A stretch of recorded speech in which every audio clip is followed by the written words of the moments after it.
Okay, I don't have notes prepared and I have quite a lot of ground to cover, so hopefully this will come out in a coherent sort of order. So, I mean, I am dissatisfied with the DA's messaging in terms of it seems to me, or the impression that I get is that it's using a soft touch.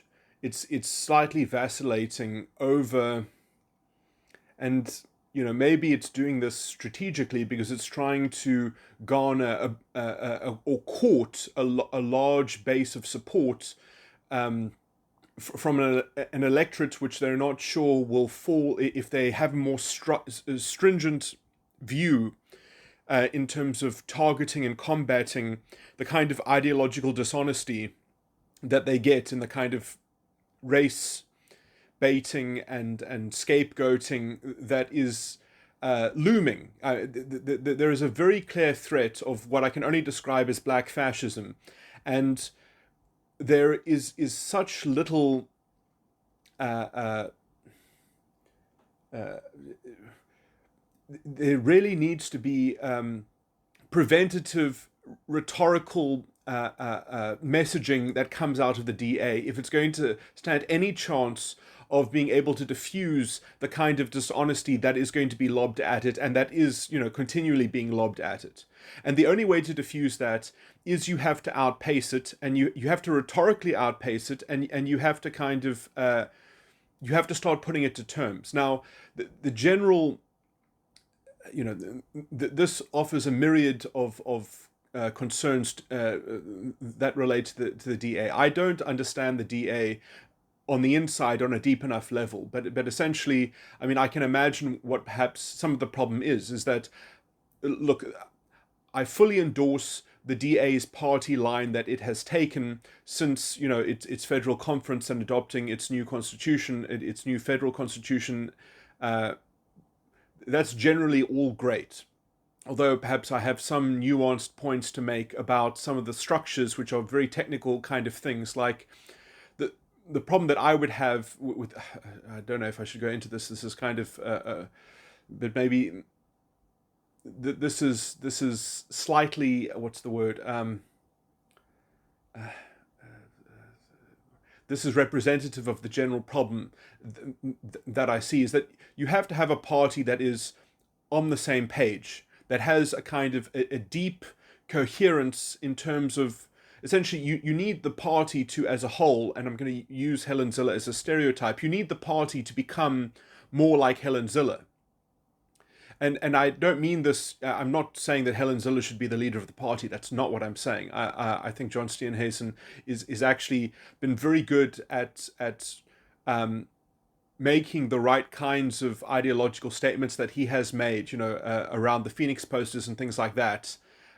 That's been great. The problem is that needs to be filtered into the party line in a way that any member of the DA can sort of diffuse the dishonesty around, sort of the race baiting, and actually get into the heart of the matter, which is locked off by this, this kind of this distraction and this diversion from real issues. So, we need a broader sort of party line that is capable of diffusing this kind of anti-constitutional propaganda and rhetoric that we see from the ANC and the EFF. Although, at the moment it's coming more so from the ANC, but we have to get ahead of it. Otherwise, it's not going to be possible to properly say "we told you so" and to properly red pill the electorate about the dishonesty in journalism, essentially, and about sort of the fake narrative and the yarn spinning, and sort of the toxic racial consciousness doubling down and insulating itself with these very disgusting black fascists. Anyway, so the thing that I was going to say about the structure of the DA that I'm not that happy with is the disciplinary structure.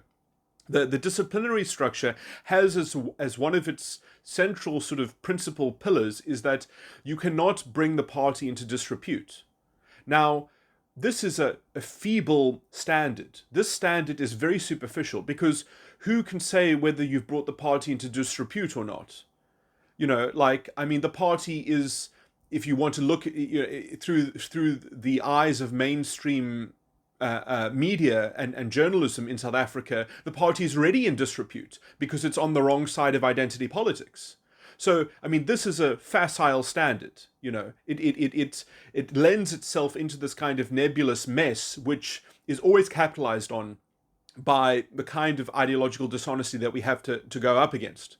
And generally speaking, the problem that the DA, that I can only imagine, still sits with, is how many people in the DA are basically part of the ideological section that is, I'm going to say, stereotypically represented by Van Damme.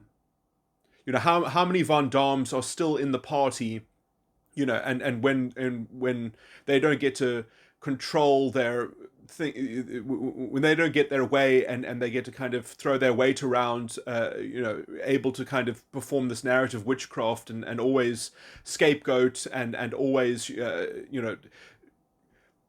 obscure things with these disgusting generalizations, which are always used by these identitarians. Then they leave the party and they go and they create, what did Van Damme do? She was going to create a fact-checking kind of election campaign analysis think tank. That's what these people do. They try to control the narrative by infusing their poisonous racial consciousness ideology into so-called fact-checking. That's always how they grift, and they double down, and they incept a system and gaslight people, so that they can't even see what reality is going on, because the only thing that they can see is racial consciousness, because that must be the guiding light that opens and frames every issue. And chairs every issue, and unilaterally gets to dictate, the outcome before you actually do your reasoning by principle or by value, because their only value is essentially promoting some superficial generalization.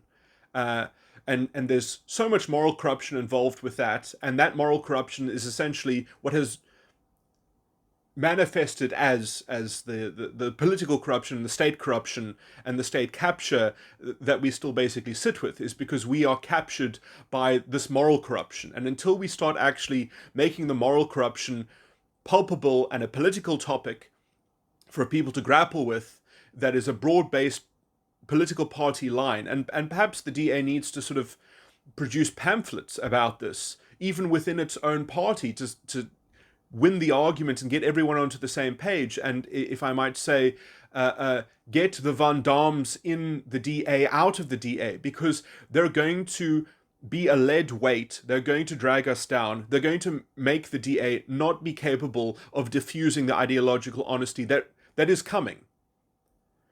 So we've got people scapegoating the Constitution.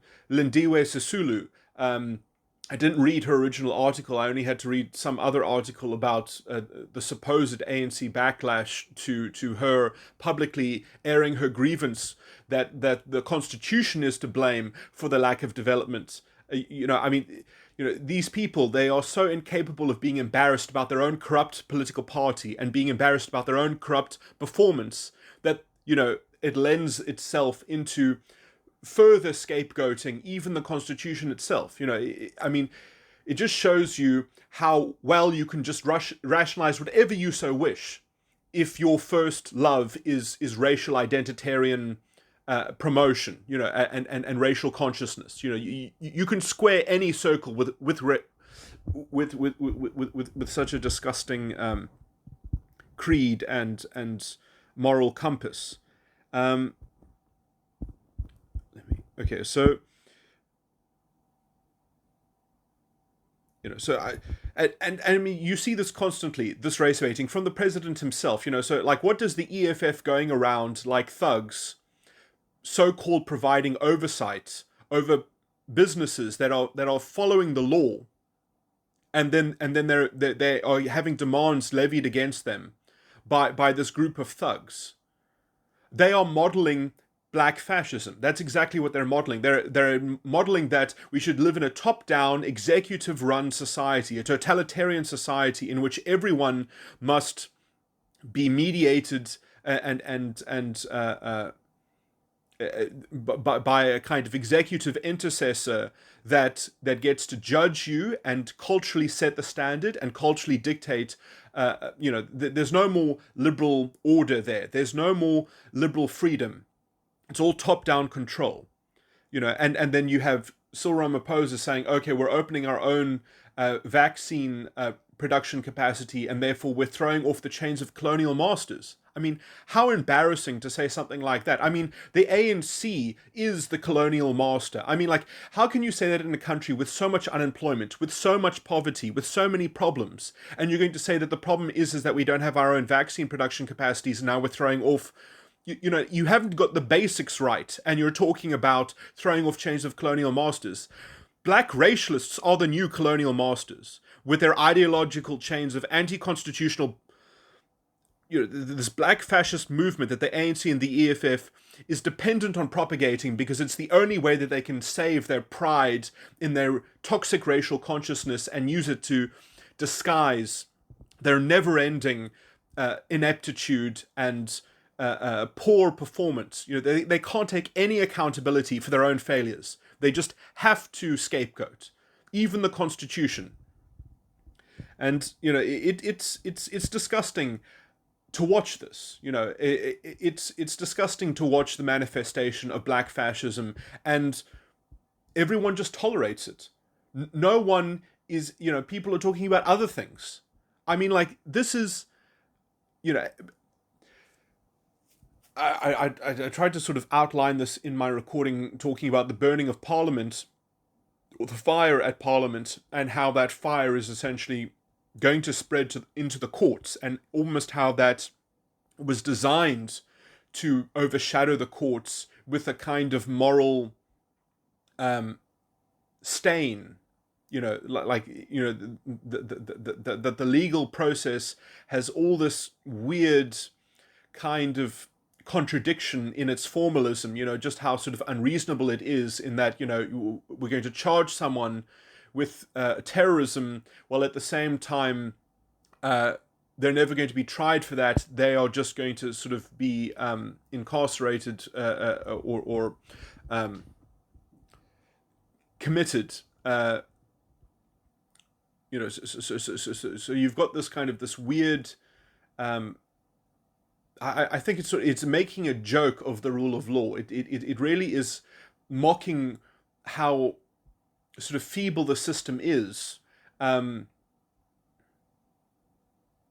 it's really trying to paint a picture. I think that the ANC is committed to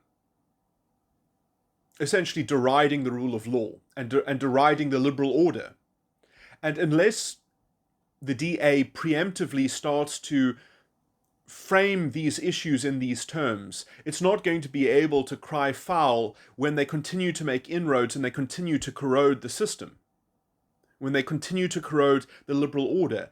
And you really have to get out in front of this. It's not going to be, you're not going to have enough time to cry foul after they're already doing. I mean, you can also see this in sort of in how they want to invent their own land courts that can take hearsay evidence, and that is going to be completely ideologically beholden with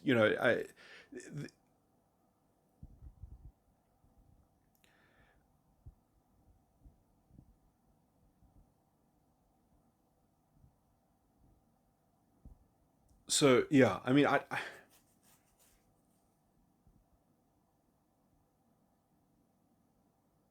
the DA is vacillating too much on these deep thematic issues, and it's not going to be agile enough to. And I mean, even I saw something by Rahman on Morning Shot about sort of the DA's vacillating commentary on COVID-19 mandates, where they said that they're against mandates, but then they give kind of all this rationale and reasoning, which make it quite up in the air, and it ends up sort of becoming a very lukewarm statement. look, I mean, I can understand from a centralized planning perspective how vaccine mandates, at least in the immediate, uh, offer some general public good, because supposedly, and I shouldn't say supposedly, I guess, it will, if you did blanket everyone with vaccine and you compelled all of them to have vaccine, um, the statistics show that you get less of a burden in terms of ICU care. You get less severity. I think that it's public health is never just about one metric, and we are dealing with something that is fundamentally experimental. We don't know what the long term side effects will be. That isn't even close to coming into the equation, because it can't. So we should stop also just pretending like that isn't a factor. That is a factor, and that is a factor that needs to go into whether young people who are otherwise already pretty well protected, uh, that it should be in their calculation of whether or not they should have a vaccine. You know, obviously, if they already have other conditions that make them more at risk, then that changes the calculation. But this is part of the calculation. Um, all of this nuance that has been trampled over.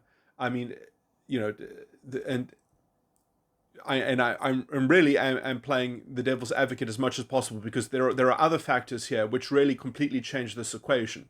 And the idea that the Barrington Declaration and how we could have had a completely different public health policy response. Let's not joke ourselves. This public health policy response was generated primarily from a kind of hysterical groupthink, which all essentially the dominoes started falling because China did one thing and the Imperial College report in Britain made certain projections, and all of those projections are essentially wrong. But if you remove those pieces of the puzzle, you probably get a very different public health response. You probably get a public health response which is more in line with what Professor Leonidas from Stanford was promoting right at the start of the pandemic, who used to have Fauci's job, and the top ranking epidemiologist in Britain, essentially Sunetra Gupta, her public, she was part of the Barrington the Barrington Declaration. If we could have been more like Sweden, essentially. And if you look at these things on paper, like the idea that you're going to sort of impede a respiratory disease, and not to mention the other public health costs that now we have had to suffer.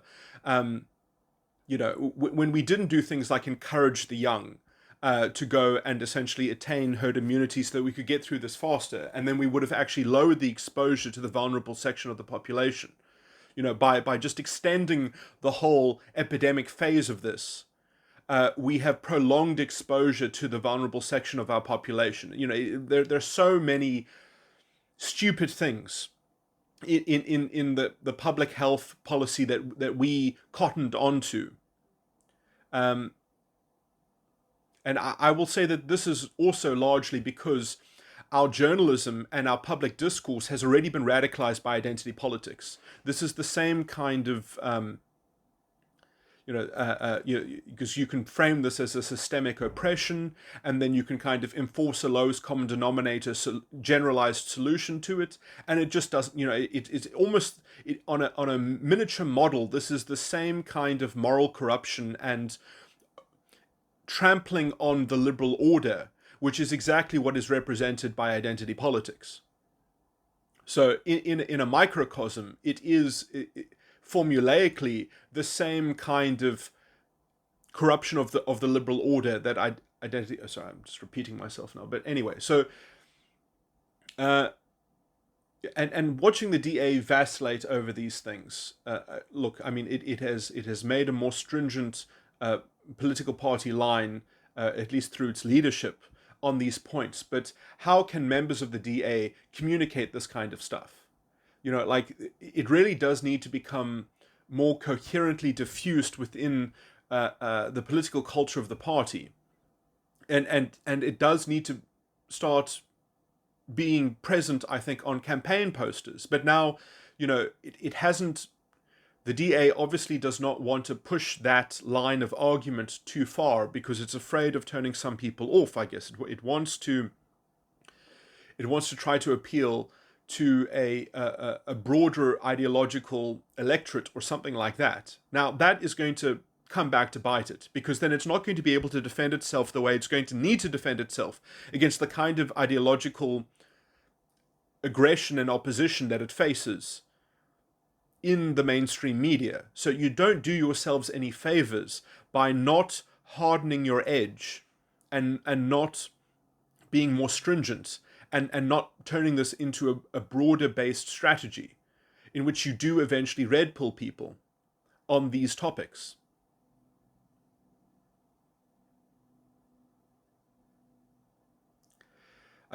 This, I think, is going to be necessary in order to become a credible ideological contender.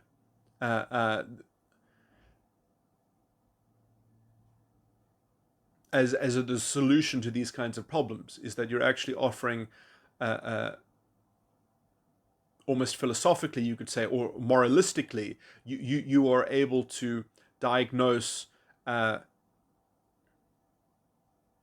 how the dishonesty of your detractors is the thing that is disguising the continuing abuse and devastation of South Africa, and the destruction of opportunity, and the dream of the new South Africa, how it has been betrayed. And the sorest part of all of this, in some sense, or the hardest part of all of this, is how to communicate about the already institutionalized corruption of the Constitution in terms of racialized legislation, which has been converted by the Constitutional Court into a political issue, where they've said there's a governmental prerogative. So instead of actually ruling that black economic empowerment and this disgusting racialist legislation that promotes and normalizes racial consciousness, instead of saying that this is inconsistent with the non-racialism that is fundamental to the Constitution, instead of doing that, they said, no, we cannot actually use the subclauses of the limitations clause to test for inconsistency. Instead, what we're going to do is we're going to say that there's a governmental prerogative, and because the democracy has endorsed this policy via their ANC and EFF representation, that's good enough. And so that this should be, it's justifiable within a democracy. Now, we don't live in a democracy. We live in an open liberal democracy with a supreme constitution, and the Constitutional Court has shirked its duty, and it has betrayed the Constitution and the values of the Constitution. It has said that democracy is greater than the Constitution, essentially. And it did this basically by importing a corrupt form of American jurisprudence where it does not belong inside the South African legal tradition. So they have tried to deploy the corrupt American model of legalization or legal theory, and they are using that to cover over their ideological and moral corruption, which gives legs to the kinds of state corruption that we suffer from. Now, I don't know how we unfuck this. I don't know how we solve this problem. We need essentially to impeach these judges, which requires a democratic support to do so, which it seems that we don't have. The other way is also to balkanize the country, and to have parts of the country that do perhaps have a democratic endorsement of the Constitution. So I mean, basically, for example, the Western Cape, or some more elements of the Western Cape, re-establishing the territory of the South Africa so that we can reinstitute constitutional supremacy. Because we have lost the constitutional, I believe that we have already lost the constitutional order, and we need to resuscitate it. We need to resurrect the Constitution, and it's an imperative to do so. Now, obviously, this sounds incredibly radical, and obviously this is very undesirable for many, many different reasons. But before we do this, perhaps it should be made a political polemic It should be made a political position. It should be given some kind of political articulation. So at least the country can decide over these questions. So we can know at least what parts of the country don't give a shit about the Constitution. That they never wanted the new South Africa. They choose racialism first. They choose their black fascism instead of constitutional liberal openness and freedom. And that's fine. I mean, that just basically means that we have a large part of the country that has gone down the rabbit hole that the ANC has set up for them, and they would rather double down on their own moral corruption. And we have to treat people like adults. We have to stop. Democratic illiteracy becomes a bit of an epidemic itself once you start buying into the fascist argument. Yes, part of the ANC strategy is to escalate democratic illiteracy and to replace basic moral common sense with racial consciousness. Yes, that is part of their strategy. But if they are going to win in that strategy, you cannot start treating the democratic electorate like infants. That's how they are already treating people. Like colonial masters duping their own people. Yes, that is their strategy. But if they're going to succeed in that strategy, you can't suddenly say, well, these people, they don't know what they're doing. Yes, we have been devastated by this political party, but they are winning democratic mandates. They put disgusting anti-constitutional things in their manifestos and they still win elections. That's not nothing, and you can't just keep on disrespecting that and say that people don't know what they're voting for. No, you have to bootstrap integrity into people. You have to treat them with dignity. You have to at least say, yeah, no, they have chosen to be fascists. They have chosen to support black fascism. If we don't start getting serious about this, it's over already, because we've already relegated the basic benchmark, the basic standards of reasoning and basic responsibility and democratic literacy. We can't already just concede that, oh yes, there's no such thing as democratic literacy. If we do that, there is no instrument at which that we can even hope to win the ideological battle. We have to start grappling with the moral corruption in the electorate itself. And, obviously there are strategies and there are tactics to do this in such a way to make it clear and transparent. But this also, needs to be part of the political polemic. And shying away from this and trying to dilute your message to get around this is you're not going to win any support by pretending people aren't as vile, fascistic, racialists as they actually are. You can't just look at what the EFF is doing as they go around like thugs and say, oh, well, they can be seen to be, they're being moralistically paternal, and they are speaking for the underdogs. They are speaking for the downtrodden as they continue to do the kinds of things that they do, where they have political control of everything in the economy. They set up politically connected people to be black tokens, black representation of their identity, as they essentially, so we can have 10 black people in the country who own 80% of the wealth, and then they can say that, oh, we've achieved equity because now, the wealth distribution corresponds representatively to the racial demographics of the country. It's that kind of disgusting statistical moral conflation and gerrymandering. This is how they get away with their corruption. Because they use the poor as a human shield to advance their disgusting top-down authoritarian, and it disguises their dishonesty. It disguises their corruption. But the people of South Africa have let this in because they tolerate the moral corruption. They don't call it out, and we need to start grappling with it. Otherwise, we're just going to boil in the stew of this fascistic cauldron and concoction, and it is obviously going to be volatile. It's obviously going to lead to more devastation and corruption. and more hopelessness.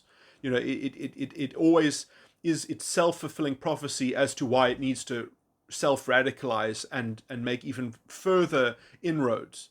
Now, like, obviously I've just described the bare bones of this, but and obviously this kind of message is not the exact message that should be campaigned on, but this is the outline of what needs to be communicated. And if this doesn't start to get communicated, then we're not going to have any ideological defense against this slow boil of the liberal order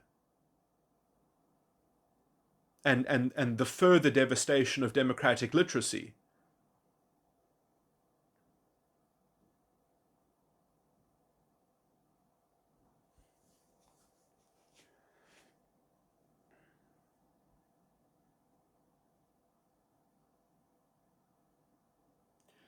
Yeah, so I mean, look, I mean, I do just want to say that I realize that in the rough form that I've just expressed it, it's not palatable, but there are ways in which that you can put this forward in essentially a neutral way. And when I say neutral, I mean that it doesn't sound like it's there's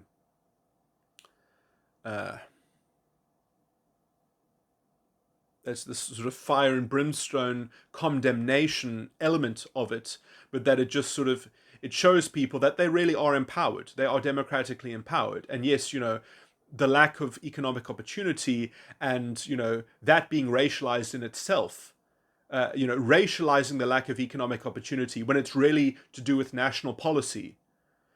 We, if we don't do the ideological legwork in order to shift the onus onto the national sphere and the failures of national policy, then we're just going to be boiled by the so-called left-wing black fascist movement. And when they do things and when they posture and they strut and they go and they take their liberty to do these thuggish things, we have no recourse to actually keep the liberal order sustained. It just becomes a figment.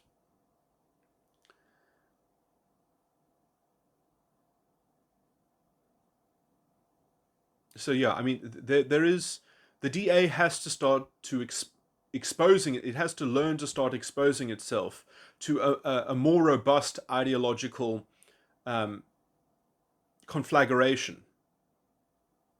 And if it doesn't do this legwork, it's going to just be at the disadvantage later on, when it's crying foul about things that have already occurred, instead of anticipating them and already telegraphing how these things are, so then it can say, you see, how did we get this prediction correct?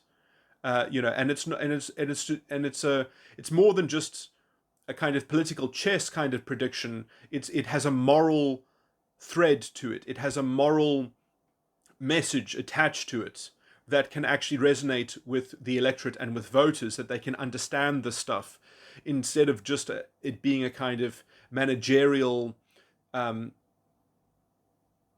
technocratic kind of choice. Because that is not what the ideological conflagration is about, at least from the other side. They're not offering it as a technocratic choice. They are making inroads because they make moral arguments, and there is no moral argument that has been positioned by the DA to really meet them, other than for the DA to say that it's defending its own values. But it doesn't use those values as a sword. It's only using them as a shield. And that is going to be problematic, because the kind of vile toxicity and viciousness that is being cultivated on the other side is so subversive, is so dehumanizing and demonizing of the DA, that if the DA does not offer a sword up against that kind of vilification and scapegoating, merely complaining when things are being said about the DA directly, when essentially the earth is being salted indirectly. Indirectly, the liberal order is being corroded. The DA needs to start making a kind of a more robust, almost cultural stand. Now, this is generally represented by Helen Ziller, but as I said, that this is not really, and also John Steenhuisen has made very important points on this, but the structural vacillation of the party itself is just, is not going to lend itself to being as responsive as is going to be needed to overcome the challenges. And I mean, I'll say as well that this is a moral point that needs to be made to repair the brand of the DA. Mmusi Maimane, when, for example, he was, I mean, maybe people don't follow politics closely enough, that maybe this whole argument that I'm making now sounds a bit stupid, but if you listen to Mmusi Maimane before the elections, when he was the leader, he had an interview with Eusebius Makaiser, and you see the kind of concessions that he made in that interview with Eusebius Makaiser. You see the kind of toxic racial consciousness that Mmusi Maimane was promoting, the kind of the invalidation of the rule of law, even as he was talking about land reform.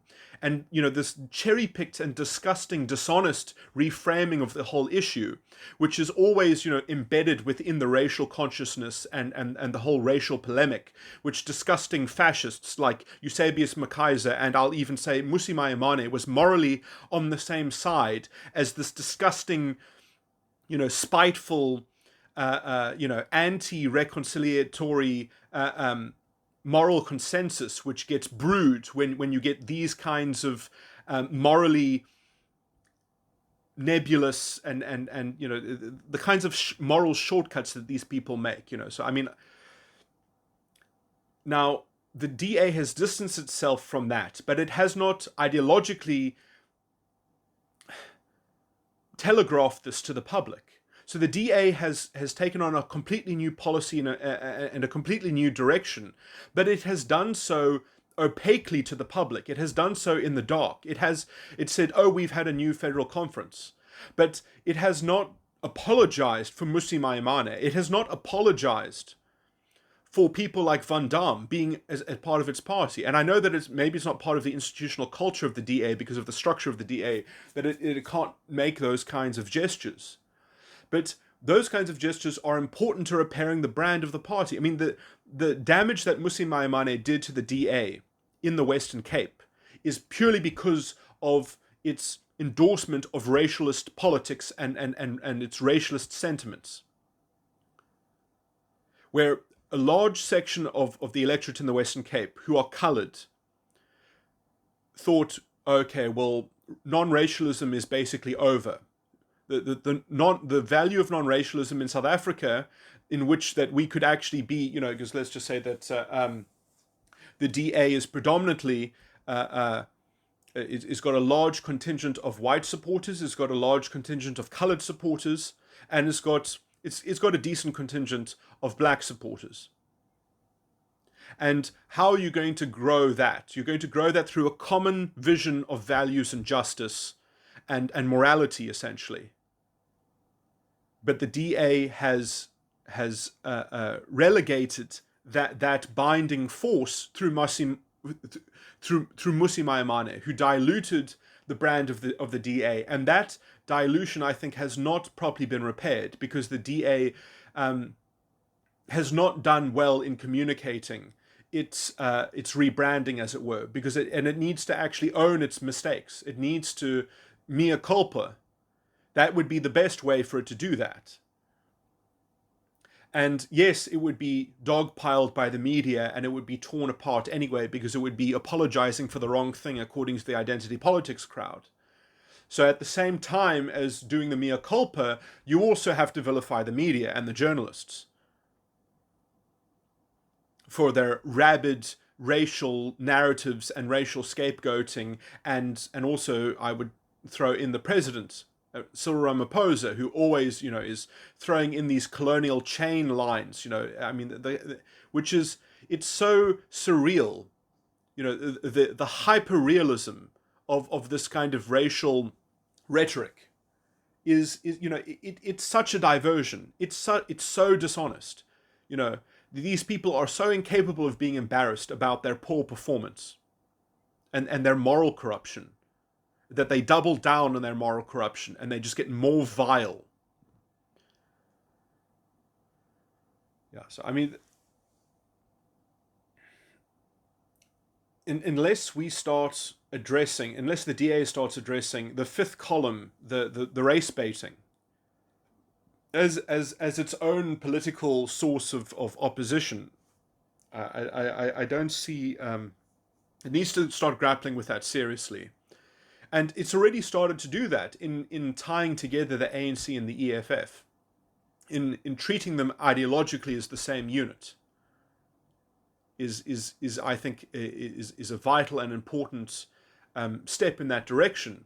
But you have to start actually dealing with it within a context and within terms in which you are actually talking to the electorate and fortifying the electorate against this disgusting propaganda, this anti-constitutional propaganda. We have to show how far we have derogated, how far the courts have let us down and betrayed the Constitution as well. And look, that can, I think, be responsibly communicated, because even within the rationale of the court's own decision, saying that it's a governmental prerogative, well, that means that it has to be politically championed. It has to be represented politically, because that's the only way it's going to be is going to find remedy, because the courts won't touch it, because they said that no, the democracy is allowed to essentially unilaterally redefine non-racialism. That is what the courts have said. The courts have said non-racialism is whatever you as the democracy want to collectively decide that it means. Disgusting, utterly disgusting. You know, it has let in the most disreputable form of moral relativism. You know, how do they justify that? You know, I mean, they are the guardians of the constitutional order. They are supposed to safeguard anything inconsistent with the Constitution. That is their ambit. That is their remit, and they have failed. Not only have they failed, they have betrayed their own duty. They are guilty of crimes against humanity. This I mean, if there is further escalation in this country into something like a genocide, these people, these constitutional court judges, they should be shoulder to shoulder like all the other Nazi generals were in the Nuremberg trials. The judges must be there with the politicians. You know, if there is a huge devastation in this country, these judges are just as guilty as the politicians. And cynically, we can also say, well, we know that they were planted there as well, you know, on the ANC cadre committee, putting these people in place to corrupt our Constitution. It is utterly reprehensible. And they have destroyed the jurisprudence. They have undermined the Constitution. Anyway, this lends itself, in my view, to making. I mean, look. I mean, I would be happy to endorse something like a constitutionally minded coup in order to resolve some of these problems, or perhaps something that's more democratically palpable. Because I mean, first of all, I'm not wholly endorsing a coup, because if you live in a country in which people don't care about their own supreme constitution, then de facto, perhaps you can say the constitution was not supreme for them, and it shouldn't be supreme for them, and they should be allowed to continue to make their black fascist country, or whatever. They can rename it Azania if they want. They can do whatever the fuck they want. But then the rest of the people who actually do believe in the constitution can enjoy what was won, what was bought by blood and struggle, that has been destroyed by these. I mean, in my view, they have committed crimes against humanity. But the way to move on from this is probably to divide the country, as problematic and unpractical as that might be. That might be the only real solution. Who knows?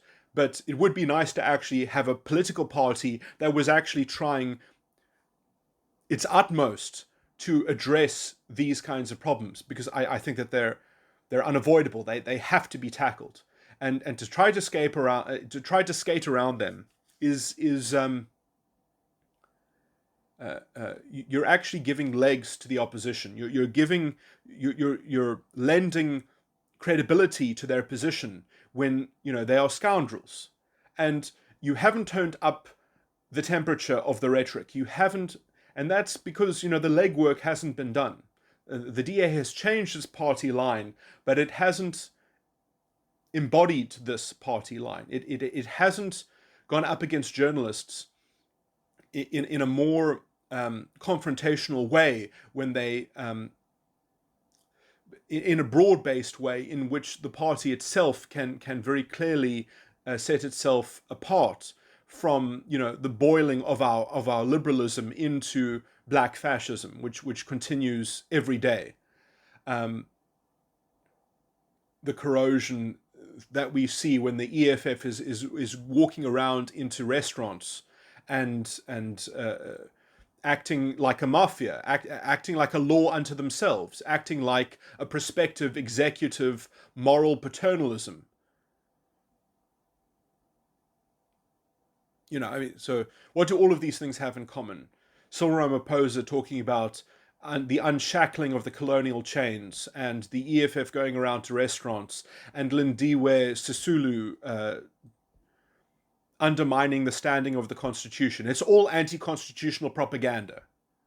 And it's all based on trying to create the new groundwork for a fascist political arena, which already exists to a large extent. I mean, that's exactly what the EFF are operating from. And we do need to start invalidating that whole premise, that whole basis of politics. And we have to get out in front of it. But, yeah. Okay, I'm just repeating myself now. Let me stop.